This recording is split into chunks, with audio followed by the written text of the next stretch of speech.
A paz do Senhor, graça e paz, shalom, shalom. Tudo bem, pessoal? Olha só, eu fiz um vídeo uma semana atrás e naquele momento eu fiz um propósito com Deus, que toda semana eu ia orar, meditar, me dedicar à palavra para que Ele me desse alguma palavra para que eu postasse. E desde que eu firmei esse propósito, sabe, várias palavras começaram a vir na minha mente. E é muito difícil chegar e entender, pai, o que que tu quer falar? O que que tu quer falar com as pessoas? Me usa como teu canal de bênçãos, não pro meu nome se engrandecer, mas o teu santo nome. E Deus vem falando comigo de uma forma diferente, porque ele sempre falava, e eu sinto isso dentro de mim, o Espírito Santo, falava, toda vez que eu passo por uma situação, o Espírito Santo me dá um respaldo bíblico dentro de mim. E isso é sensacional. E quando eu firmei esse propósito, parece que Deus ficou em silêncio. E aí eu comecei a buscar orar, ler algumas pregações antigas que Deus tinha passado pela minha mente. E aí Deus falou, filho, eu quero que tu fale isso, isso e isso. E eu, mas pai, é meio diferente, né? E aí, será que eu vou entender tudo? Eu vou conseguir transmitir? E Deus foi me usando de uma forma diferente. Então eu quero pedir para vocês que se essa pregação falar com vocês, se você sentir de mandar ela para algum conhecido, para uma pessoa que está precisando ouvir uma palavra de Deus, compartilhe. Se você puder, curta o vídeo, se inscreva no canal toda semana, porque eu fiz um propósito com Deus. Vai ter uma palavra nova e, se Deus quiser, toda semana vai ser uma palavra vinda direta do trono, que o Espírito Santo vai entregar para falar com cada um que já está recebendo essa mensagem. Então vamos lá.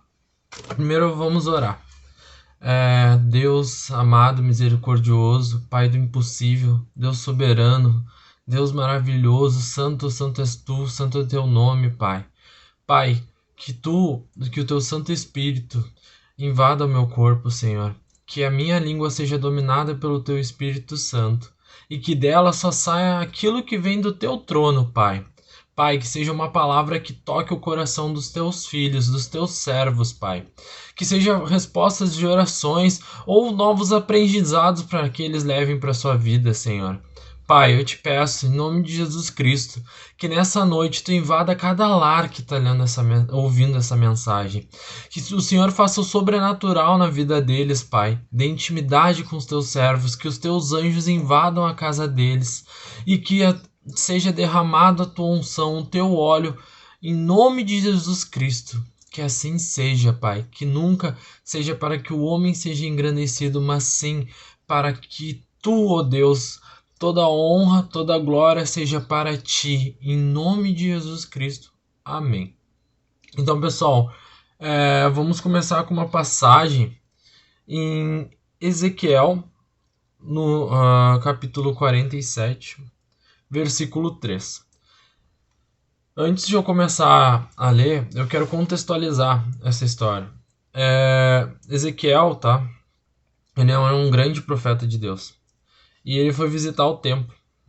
E um homem levou ele para passear em volta do templo. E nesse templo tinha um riacho, tá? E a minha pregação é justamente sobre o que acontece ali.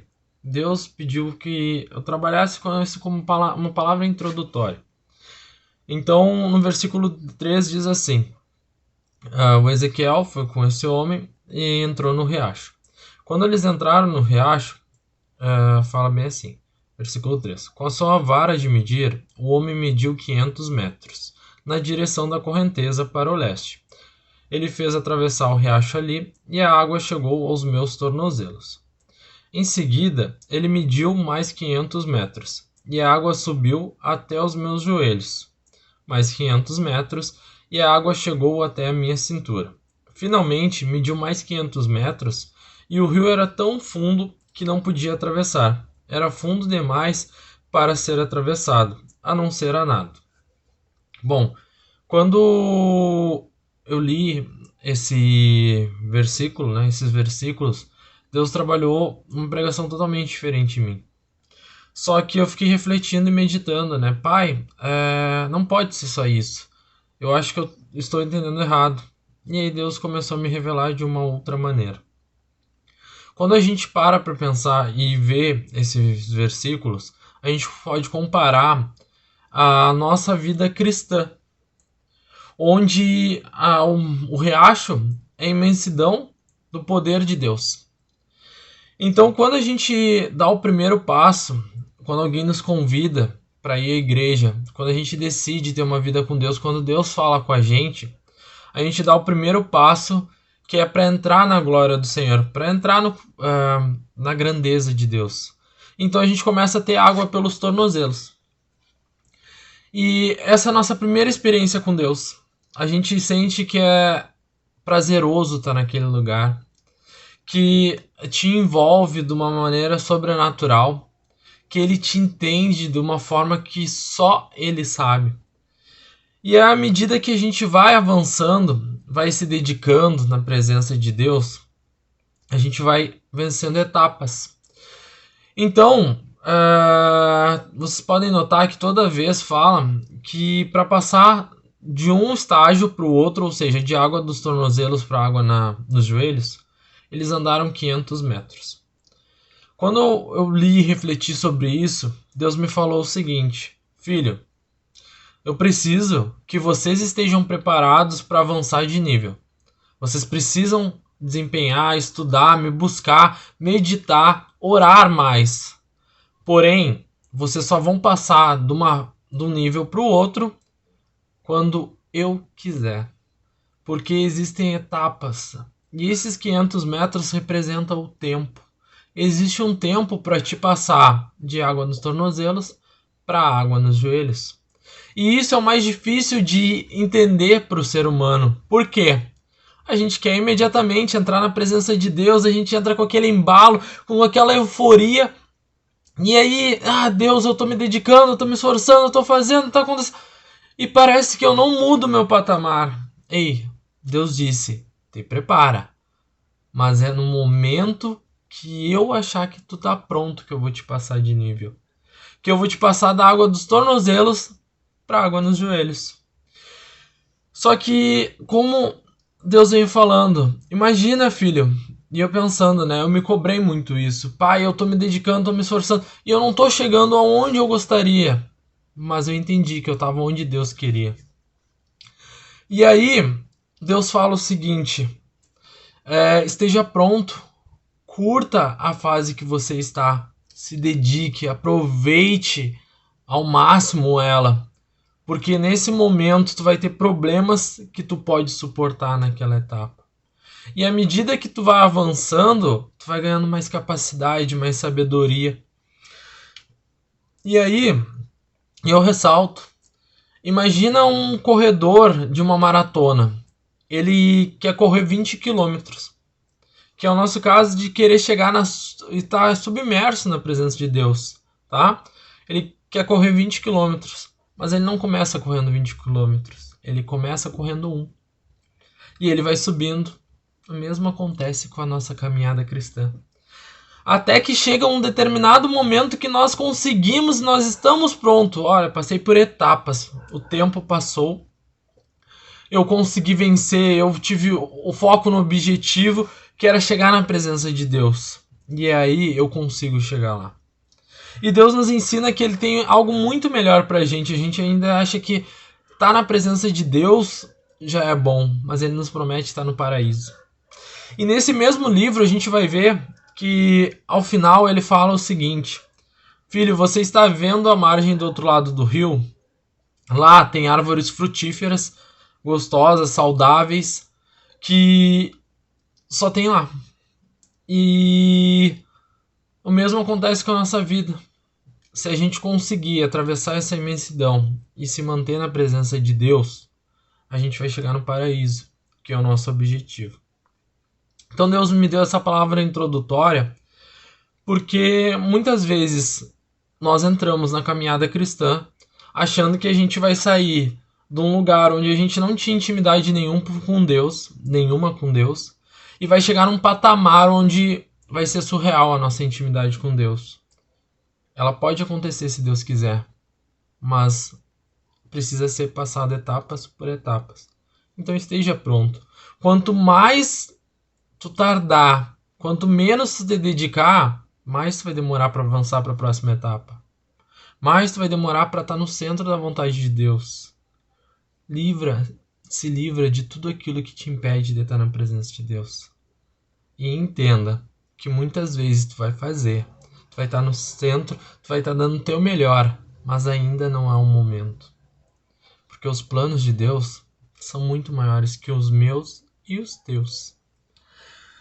E dado isso, Deus trabalha de uma forma diferente, porque ele fala assim: filho, eu quero que tu fale sobre isso, porém, eu quero que tu pegue exemplos. E aí ele me deu um livro de 1 Samuel, onde fala de Davi, o homem segundo o coração de Deus.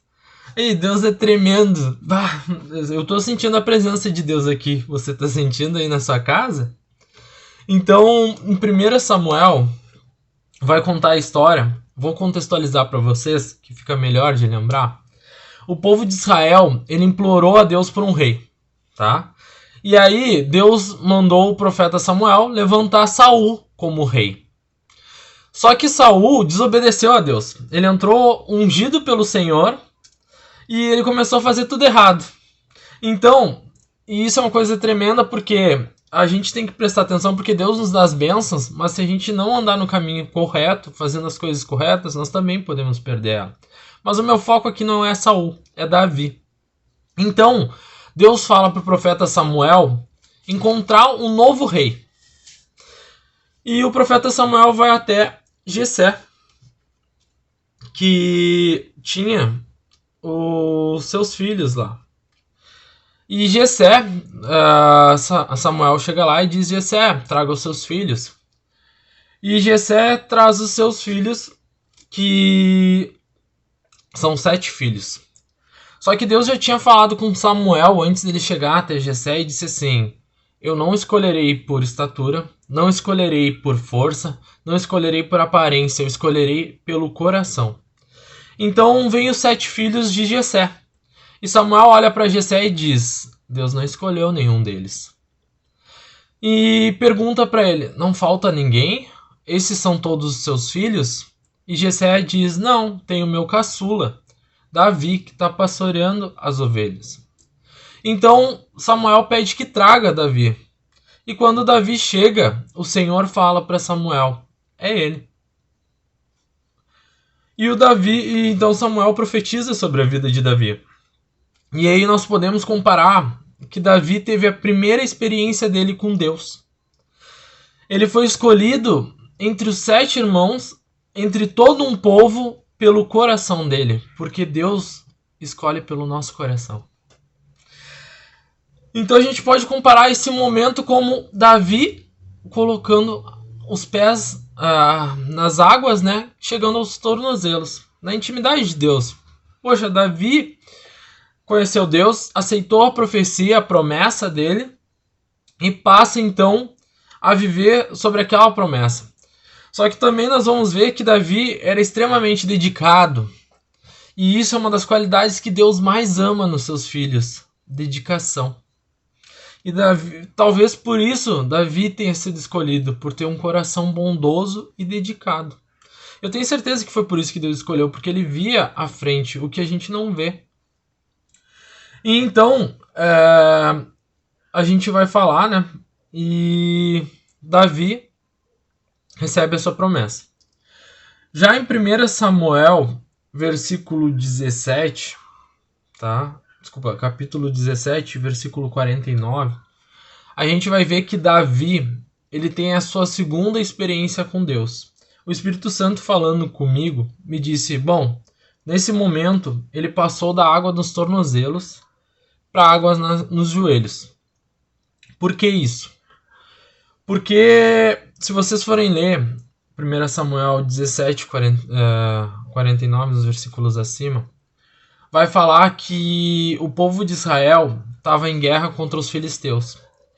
E os filisteus eram representados por Golias, um gigante.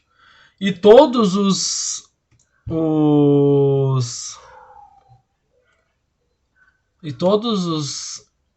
israelitas tinham medo desse gigante. E o gigante começou a gritar: se tem alguém aqui que tem coragem de me encarar. Davi, ele já sabia das promessas que tinham para a vida dele. E naquele momento, ele tinha duas opções: ou não fazer nada, ou fazer aquilo que Deus mandava no coração dele. E isso é uma coisa tremenda, porque todos os dias nós temos a opção de fazer a vontade de Deus ou não. E quando nós decidimos fazer a vontade de Deus, é amparado por Ele, nenhum gigante vai nos parar. Nada vai nos parar, nenhum problema vai nos parar. Porque é bênção de Deus. E Davi, naquele momento, ele com água nos joelhos, metaforicamente falando, ele entende que ele pode fazer o impossível desde que seja da vontade de Deus. Desde que ele esteja amparado sobre o sobrenatural de Deus. Então Davi pega uma pedra, tá? E vai em direção ao gigante e tira nele. E fala na Bíblia, em 1 Samuel 17:49, então enfiou a mão na sacola, pegou uma pedra e com funda atirou em Golias. A pedra entrou na testa de Golias e ele caiu de cara no chão. Só que o grande momento de Davi não foi quando ele atirou a pedra e derrotou Golias. Foi quando ele chegou à frente de Golias e Golias disse para ele: quem é tu? Eu vou te ferir com espadas e lança. Eu vou te destruir. E Davi olha para ele e diz: você pode vir como for. Parafraseando, né? Eu venho em nome do Senhor. Você tem noção do que é isso? Davi, ele estava já conhecendo mais a Deus. Ele já sabia que ele estava no centro da vontade de Deus. E que não era ele que estava tomando aquela atitude de... não era ele que estava lutando contra Golias. E sim, o nosso Deus vivo. E quando ele faz aquilo e vence o gigante, nada mais diz que ele fez a vontade de Deus. E aí, em 1 Samuel 18, vai falar que ele se torna um oficial do exército. Saul se admira quando ele mata Golias. Ele pensa: poxa, eu vou ter esse guerreiro para mim. Eu vou ter ele como meu soldado. E vai dizer em 1 Samuel 18:5, Davi saiu-se bem em todos os lugares aonde Saul o enviou. Então Saul promoveu a comandante do seu exército.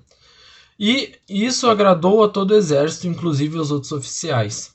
Cara, quando tu estiver na presença de Deus, quando tu tá fazendo a vontade de Deus, te prepara. O sobrenatural vai acontecer.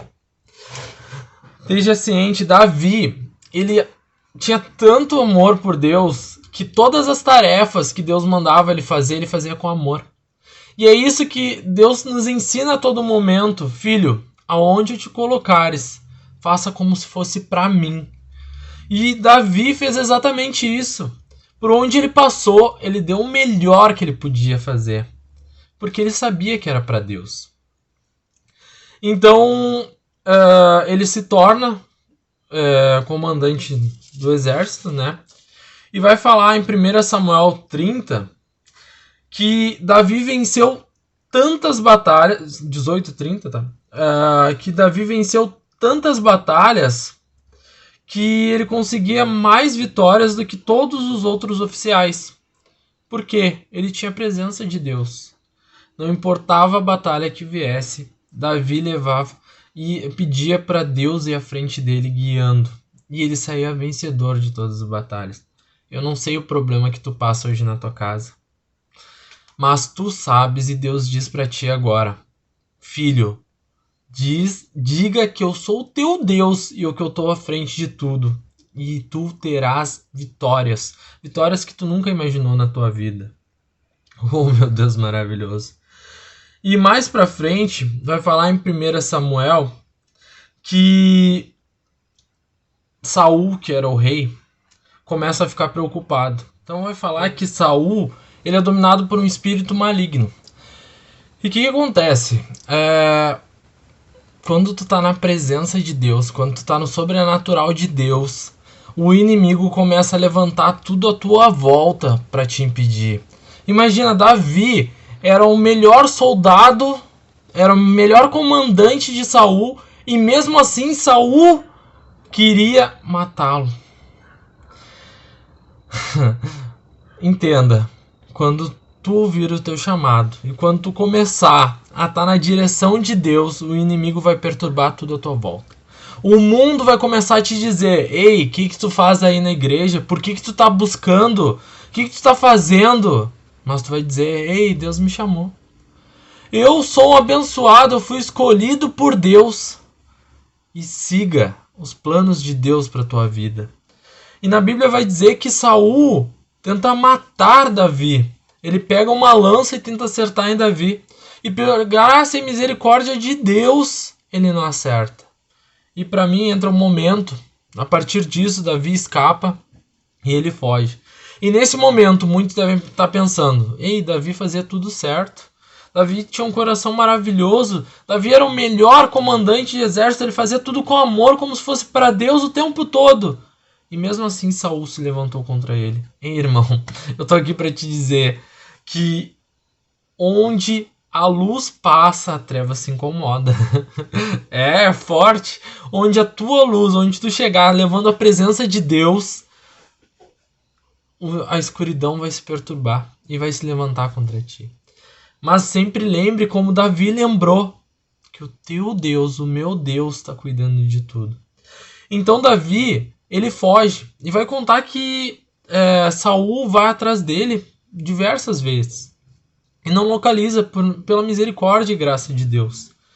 Inclusive Jonatas, que é o filho de Saul, acoberta Davi porque ele sabia que Davi era um ungido do Senhor e que o pai dele, Saul, estava totalmente contra a vontade de Deus, indo contra a vontade de Deus. E vai contar que Saul gastou dinheiro, colocou seus melhores soldados atrás de Davi e não conseguia localizá-lo. Hein, Deus te diz nessa noite: filho, vão se levantar inimigos contra ti, mas eu te darei a vitória. Eu te capacitarei. Eu farei com que tu faça a diferença. Oh, glória a Deus. E aí tu vai pensar, né, naquele momento: poxa, Davi teve que se esconder. E quantas batalhas Davi teve que enfrentar. Ele tinha uma posição de alto escalão no governo lá, junto ao rei. Ele teve que fugir. E a Bíblia vai relatar que ele passa por diversas dificuldades, mas em nenhum momento ele questiona Deus. Ele sempre lembra da promessa que Deus deu para ele. Irmão, e naquele momento, Davi, ele começa a conhecer mais de Deus.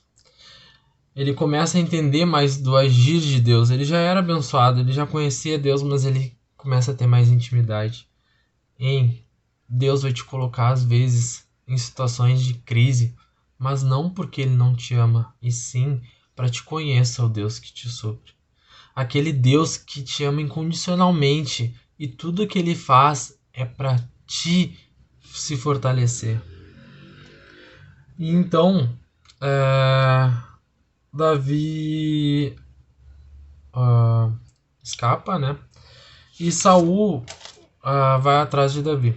E vai contar na Bíblia ali que então o rei recebe, né, uma dica de onde estava Davi. E ele pega todos os seus melhores soldados, em torno de 3.000 soldados, e vai em direção ao local que disseram onde estaria Davi. Só que o rei, ele não se movia por qualquer ocasião, ele não ia para todas as batalhas. Porque imagina, se matam o rei, quem vai comandar o reino? Então Saul foi inconsequente já por fazer isso, por ira, por vontade de destruir o ministério do outro. Mas Davi sempre firme. E tu vai ver, a intimidade de Davi era tão grande, ele já estava tão submerso na presença de Deus, que vai contar que Saul para fazer suas necessidades dentro de uma caverna. E justamente a caverna onde Davi e seu exército estavam. Então, Davi, ele tem a oportunidade de matar Saul. E Deus tinha dito para ele que eu colocaria os seus inimigos para ele e ele poderia matá-los. Só que Davi tomou uma atitude totalmente diferente. Ao invés de ferir Saul, ele apenas rasga a túnica de Saul, uma pontinha. E quando Saul sai daquela caverna, Davi vai atrás e ele tá com um remorso tão grande só por ter rasgado a túnica, de tão bondoso que era Davi. Ele sai e diz: meu rei, eis-me aqui. Então o rei olha para ele e diz: meu filho Davi. E quando o rei olha para Davi, ele vê aquela túnica na mão, aquele pedacinho, e pensa assim: Davi, tu poderia ter me matado. E Davi não matou o rei. Ele teve a oportunidade de fazer isso, mas não fez. Imagina, Davi tinha o homem que perseguiu ele, fez com que ele se afastasse da sua esposa, Mical, fez com que ele passasse grandes diversidades. Em vez de matá-lo, ele mostrou sua bondade. E o rei Saul vai olhar para ele e dizer: você é mais justo do que eu. Você me tratou com bem e eu tratei com mal.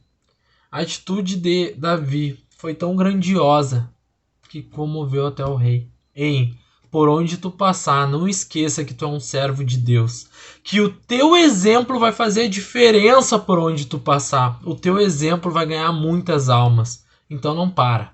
Não para. Seja cristão o tempo todo. Faça a vontade de Deus o tempo todo. E tu vai ver as bênçãos que vão recair sobre a tua vida e a dos outros. Então, o rei olha para Davi e fala assim: ei, agora eu tenho certeza que você será o rei e de que o reino de Israel será firmado em suas mãos. Cara, o inimigo de Davi reconhece o Deus vivo de Davi e tem noção que Davi será um rei maravilhoso. Ele só pede para Davi o seguinte: ei, Davi, eu já entendi que tu vai ser o próximo rei, que tu vai levar Israel para frente, mas eu te peço, cuide do meu reinado, do reino de Israel e dos meus descendentes. Ou seja, siga com a minha filha Mical, me honre com isso. E Davi faz. Então, em 2 Samuel, capítulo 5, vai falar que Davi torna-se rei de Israel e de Judá e governa por lá durante 35 anos. O que eu quero falar para vocês é que toda essa história se passou durante 40 anos. Então, do momento que Davi descobriu que seria rei até que ele se tornasse rei, se passaram várias etapas, várias lutas, vários momentos de intimidade com Deus, vários momentos de cooperação, vários momentos de luta, mas no fim ele chegou onde Deus queria que ele chegasse. Então eu finalizo aqui falando com o último versículo que Deus deu para mim encerrar essa mensagem. Eclesiastes, capítulo 3, versículo 1. Tudo nesse mundo tem seu tempo, cada coisa tem sua ocasião. Confie nos planos de Deus. Se Ele te prometeu, Ele vai cumprir. Só tu não toma atitudes erradas. Entenda que tu precisa se preparar para que tu esteja no centro da vontade e da glória de Deus. Amém? Que a graça do nosso Senhor, a paz de Cristo estejam com todos nós. Amém. Glória a Deus.